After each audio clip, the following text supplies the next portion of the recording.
लोकसभा निवडणुकीपूर्वी ज्येष्ठ नेते आमदार एकनाथ खडसे भाजपमध्ये प्रवेश करणार असल्याची चर्चा होती, परंतु अद्यापही एकनाथ खडसे यांचा भाजप प्रवेश झालेला नाहीये।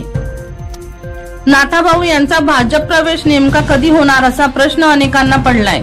अशातच नाथाभाऊंची सून केंद्रीय राज्यमंत्री रक्षा खडसे यांनी त्यांच्या भाजप प्रवेशाबाबत मोठं विधान केलं असून ते कधी भाजपमध्ये येतील याची माहिती दिली आहे।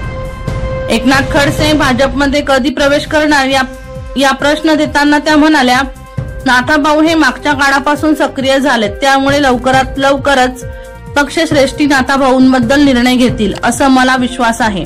दरम्यान मागे एका महिन्याआधी एकनाथ खडसे यांनी भाजपचे ज्येष्ठ नेते अमित शहा यांची भेट घेतली होती। त्यावेळी रावेरच्या खासदार आणि केंद्रीय राज्यमंत्री रक्षा खडसे ही त्यांच्या सोबत उपस्थित होत्या। या भेटीनंतर एकनाथ खडसे यांनी माझा अनौपचारिक भाजप प्रवेश झाल्याचे सूचक विधानही केलं होतं। नंदुरबार जिल्ह्याच्या कन्या केंद्रीय मंत्री रक्षा खडसे या मंत्रीपद मिळाल्यानंतर पहिल्यांदाच नंदुरबार जिल्हा दौऱ्यावर आल्या। यावेळेस भाजपा कार्यकर्ते व पदाधिकाऱ्यांची बैठक मंत्री खडसे यांनी घेतली। दीपक राठोड यांचा रिपोर्ट DR न्यूज जळगाव।